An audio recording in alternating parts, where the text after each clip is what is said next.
Hey guys, welcome back to a brand new video. Oops, if the volume there for a second was a little bad, it is because I did not realize that my microphone is actually tilted away from me. So if you couldn't hear me at the beginning, I said, hey guys, welcome back to another video. My normal greeting, not important, but we're going to get right into it with our second, I believe, joint episode for the Redistricting series featuring two states, one big, one small, and really just take a look at these two states. So we're going to do New Jersey first, and then the state of Montana. And these states don't really have a lot in common. They have a very different amount of districts. New Jersey has 10 districts, or actually no, they have 12 districts. Excuse me. Montana, I believe, or is Montana now is going to have two, gaining a district. But really, I feel like combining these two because I don't think that either of them really warrants their own episode. So we're just going to do them and roll with it. If you want to skip to one state specifically, I'll do New Jersey first. You probably want to skip to halfway through the video or a little more than halfway through the video to see Montana.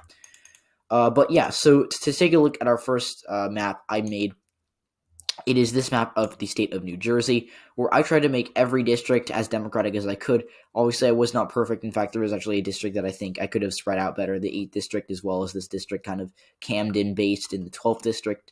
So I could have done better there, but I think other than that, this is a pretty good map. It's actually not a dummy mander because Bob Menendez in 2018, who was a bad Senate candidate, he had a scandal. He only won his race by like 9 or 10.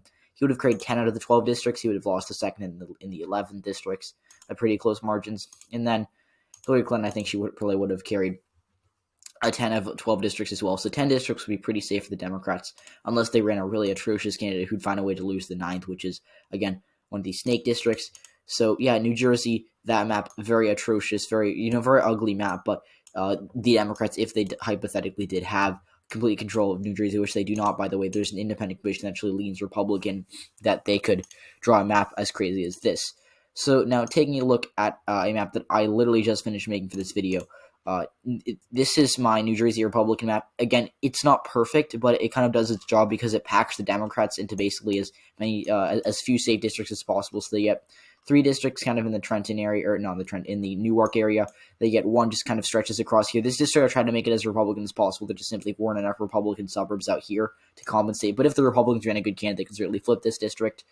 Yeah, this district is just basically, I think, a Trenton-based district, if I'm not mistaken. Yeah, this is Trenton. Then you have a Camden-based pack for here, where you kind of have Camden as well as coming up to Burlington. And then you kind of have, I had to get rid of, there was a blue township down here. Atlantic City was the town that it would have made this district blue, but so I had to get that out, pack into with these Republican areas out here in New Jersey. So this map, very gerrymandered map. Since New Jersey is a Democratic-leaning state, I was only able to draw really five Republican districts. But I mean, if the GOP ran a good candidate in the 8th district, they could easily win it. And Bob Menendez in 2018, he probably would have carried 6 of these districts. These would have actually gotten a little more solid for the GOP. He actually would have really carried this district. This district would probably be trending blue anyways, though. So basically 5 Republican seats that you kind of can draw here. 2017 governor Phil Murphy would have carried all but 4 of these districts. Oh, he actually would have lost this one, which is interesting. But yeah, now taking a look at our New Jersey fair map. This is a map that I'm actually going to be using later in a fair map series where I draw a fair map for every state. But essentially what we have here is this basically follows city lines for the most part. You kind of see Newark, if I can find Newark. Yeah, Newark is basically all in one district, as you can see right here. There's a minor crack here, but it's pretty much all in one district. And I know that it might not look great geographically, but the majority of people in Newark do reside in one district. And it's pretty compact, as you can see. The 9th district does look a little bad, kind of because it goes up here, but I did kind of want to make a more southern competitive district, whereas if I just kind of continued the straight line, it would have been a lot safer for the Democratic Party, so I had to do that. Then they gave the Republicans 2 districts in the South, and you kind of have this more, I guess you can say, this more eastern Pennsylvania type Republican-leading district. In 2018, I believe that Bob Menendez, looking at this map, it's pretty much a 3 safe Republican districts, and then you have what looks like 7 to 8 safe Democrat districts in the competitive district. I bet Menendez probably would have carried 6 out of these districts. Yeah, he would have actually won He actually would have carried 8. Wow, interesting. So New Jersey's not as elastic as you'd expect. Phil Murphy would have carried 9. So yeah, I think this map is maybe a little favorable to Democrats. I think maybe I in retrospect I should have made the seat a little more Republican, but it would have looked gerrymandered enough. So yeah, but this is my that's New Jersey. I'm pretty proud of this fair map. I think it looks pretty good, especially because it kind of goes along the lines of this arbitrary city line. You have New York, goes across here Philadelphia. You kind of hit DC, and then you can even go out to kind of Hartford and Boston. It's like this weird arbitrary line that just kind of goes here. I don't know what it is, but it's cool to look at on a map, on a national map. So yeah, that'll be New Jersey's congressional districts. Now, taking a look at Montana, I did try to make a map of Montana that would have had a Clinton seat. I've used 2020 president data here, which is added, I think, a couple days ago. But oh no, wrong data set. That's governor 2016. But taking a look at president 2016, it was actually very hard to make a Clinton seat in Montana. You have to try really hard to make it look really bad. But I was able to, I believe, basically get basically every blue precinct in the state to within this district. So that's what I had to do. I basically had to just grab all these Democratic precincts, to the exception of a couple down here. I actually tried not to split as many precincts, and I did actually have to go grab some up here.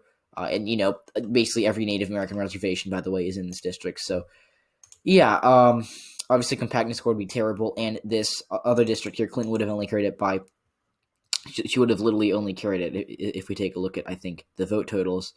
I thought those are just the vote totals, whatever. But Clinton would have carried it by only around 0.19%. And then this other district out here would have been Trump plus 40. So a very, very imbalanced map. Now, however, Steve Bullock would have carried the first district by a safe margin, or second district by a safe margin, I believe. And then he would have carried, or he would have lost the first district by, under 20%, which is quite impressive. He would have only lost it by 14 while carrying the second district by 23% in this data set. Taking a look at John Tester's 2018 Senate win, Tester would have basically gotten the same numbers as Steve Bullock. He would have carried the second district by 25, would have lost the first by 16, so it gets a little more polarized. Tester does better in Democratic areas. Rosendale would have done better in these more rural areas. And then 2020 governor data, Mike Cooney lost that election by more than we thought, but he still would have managed to carry the second district by a pretty solid amount. He would have carried it by, according to this, around 9% pretty much. Yeah, he would have won it by basically 9%, 8, or maybe, 9%. 2020 Senate data, I bet Bullock probably would have carried it by like 12.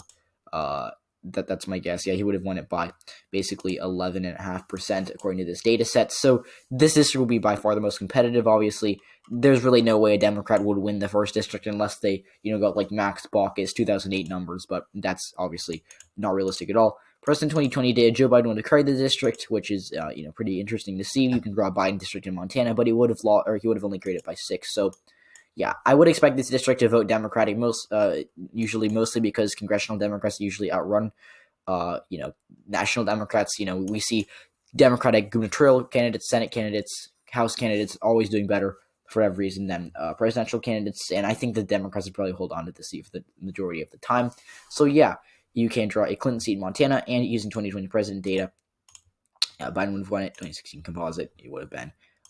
Overall composite would have been D plus 10.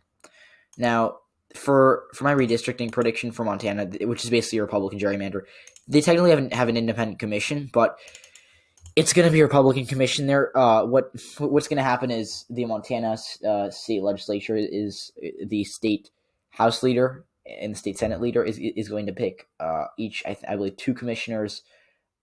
One commissioner, and then the minority leaders of those chambers, who are Democrats, are going to pick another 2 commissioners, and then I think that like someone else, that they pick someone to chair the committee who's going to be a Republican. There's going to be a Republican chairing the committee, and if they can't find someone to chair the committee in a certain amount of time, they go to the Supreme Court, which does actually have a Democratic lean, mostly because of Steve Bullock being the appointer of judges for the past 8 years. But we're still talking about a state that the commission is going to be controlled by Republicans. So, yeah. This is kind of a Republican gerrymander. You can probably draw a map that's a little safer for Republicans, but what I think they're going to do is using 2020, or actually this is using, 2020 president data. You can see Biden would have lost the first district by 11, and he would have lost the second district by 22.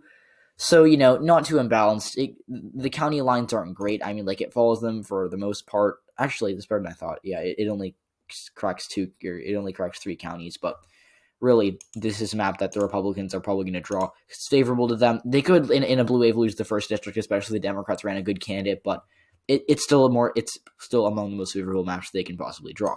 Now, for a fair map, I'm going to try to do this by county, where I'm going to try to like keep communities of interest together, while not splitting too many counties. Although I'm going to have to split this county because I don't want to pack the Native American reservations up there with too many, because it's kind of a sticky situation with the VRA when you kind of do that, as I learned on Twitter when I drew a district in Arizona that people did not seem to like.